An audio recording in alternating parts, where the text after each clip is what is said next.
আকিজ থেকে একটা ওয়ারড্রোব কিনেছিলাম, কিন্তু এখানে একটা হচ্ছে পাখি ছিল। পাখিটা থাকলে নামা যাবে না জন্য আমি পপ সকেট আছে না? ওইটা এখানে লাগিয়ে দিয়েছি। তারপরে কে জানি পপ সকেটের মাথাটা তুলেছে। সেই আঠাটা ছিল, সেখানে আমি আরেকটা ব্যাচ ছিল, সেই ব্যাচটা এখানে লাগিয়ে দিয়েছি। এটা আসলে কোটের ব্যাচ। লাগিয়ে এটাকে ফুলফিল করেছি। আসলে একটু বুদ্ধি না খাটালে হচ্ছে চলা যায় না, নাহলে নতুন একটা কিনতে হতো। এখন দেখছো ঝুম বৃষ্টি, এই ঝুম বৃষ্টির মধ্যে আমি যাচ্ছি হচ্ছে পড়াতে। কারণ হচ্ছে স্টুডেন্টের মা কিছুই মানে না। পরীক্ষা থাকলে বাচ্চাদের যেতেই হবে। আগে আমি যতই পড়িয়ে রাখি, কেন জানি স্যাটিসফাইড হইতে চায় না স্টুডেন্টের মারা পরীক্ষার আগের দিন না আসলে। তো এই বৃষ্টির মধ্যে হেঁটে হেঁটে যাচ্ছি, একটা রিক্সা যাবে না, কিছু যাবে না, বেশ কষ্ট। আমি এরপর দেখাচ্ছি বাবুটা কত পরিমাণে দুষ্টু। আমি আমার সর্বোচ্চ চেষ্টা দিয়ে ওকে ভুলিয়ে ভালিয়ে পড়ানোর চেষ্টা করতাম, এবং বিভিন্ন পন্থা অবলম্বন করে, কিন্তু অনেক অমনোযোগী। বাট আমার চেষ্টা ছিল, আমি ওর জন্য দোয়া করি ও যাতে বড় হয়ে মনোযোগী হয়ে যায়। এই যে দেখো, আমি বোর্ডে কোশ্চেন তুলে দিছি, এভাবে লিখছে। একদিন আমি মুখে বলবো, ও শুনবে। একদিন ও বোর্ডে লিখবে, একদিন আমি বোর্ডে লিখে দিব, ও খাতায় লিখবে। তো এক এক দিন এক এক মেথডে ওকে আমার পড়াতে হয়, মানে ওকে মনোরঞ্জন করে পড়াতে হয় যে ওর যাতে ভালো লাগে, ইন্টারেস্ট ফিল করে। তো ওই যে দেখো, এখন কোশ্চেন লিখে দিচ্ছি, ও লিখছে। আর একদিন দেখো, বিড়ালটা হচ্ছে ব্যাগের উপর উঠে বসে থাকে। এই বিড়ালটা যখনই পড়বে হয় আমার স্টুডেন্টে কোলে, নয় আমার ব্যাগের উপরে, এই দুই জায়গায় তার ফিক্সড।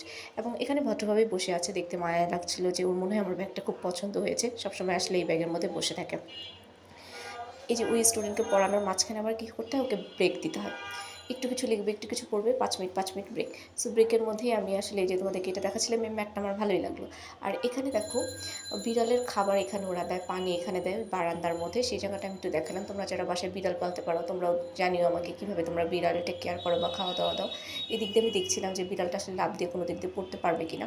যদি ওদের 2টা বিড়াল হারিয়েছে, দেখো এই যে স্টুডেন্ট অবস্থা, ব্যাগ মাথায় দিয়ে একটা কাপড় গায়ে জড়িয়ে বসে আছে, সে এখন পড়বে না। তো ওদেরকে মানে স্টুডেন্ট বকা দেওয়া যায় না, কোমল মন, বুঝিয়ে বুঝিয়ে পড়াতে হয়। আরেক স্টুডেন্টের বাসায় আসলাম, এখানে হচ্ছে ও মাত্র নতুন লেখা শিখছে, হাতে খড়ি যেটাকে বলে। তো লিখে লিখে দেখাচ্ছে হয়েছে কিনা, তো মাশাল্লাহ ভালোই হয়েছে 11। ও তাও একটু বসে ছোটো হিসেবে, ওটা বেশি একটু দুষ্ট আর কি। দেখো এই যে এখানে অনেক কিছু লিখেছে। ওর একটা ব্যাপার হচ্ছে একটু কম মনে রাখতে পারে, কারণ ও বুঝে না, ওর বুঝতে আসে না যে এটা মানে এটা, এটা মানে এটা মনে রাখো। আর আমি আসলে যতক্ষণ পড়াই ততক্ষণই বসে, এরপর আর বসে না, যে কারণে বাচ্চা মানুষ ভুলে যাবে, স্বাভাবিক, আমরাও ভুলে যাই একটা জিনিস না পড়লে। এরপর বাসায় এসে আমি গুছাতে বসলাম। দেখো আমি আমার প্রতিটা কাপড়কে রোল করি, রোল করে করে ওই যে আলমারিটা একটু আগে দেখালাম পপ সকেট লাগিয়েছি, সেখানকার ডয়ারে এভাবে রোল করে করে ঢুকাই, তাহলে খুব ইজিলি বের করা যায়। এরপর দেখো আমি লাগিয়ে দিচ্ছি। তুমি যখন এরকম তোমার ডায়েরি এভাবে গুছাবে, দেখো টান দেওয়ার সাথে সাথে প্রত্যেকটা কাপড় দেখা যাচ্ছে। আচ্ছা, ওই কাপড়টা একটু উঠে আসতেছিল কারণ আমি এক হাত দিয়ে খুলেছি আর এক হাতে ক্যামেরা। তো তোমরা সবাই ভালো থাকো, টাটা।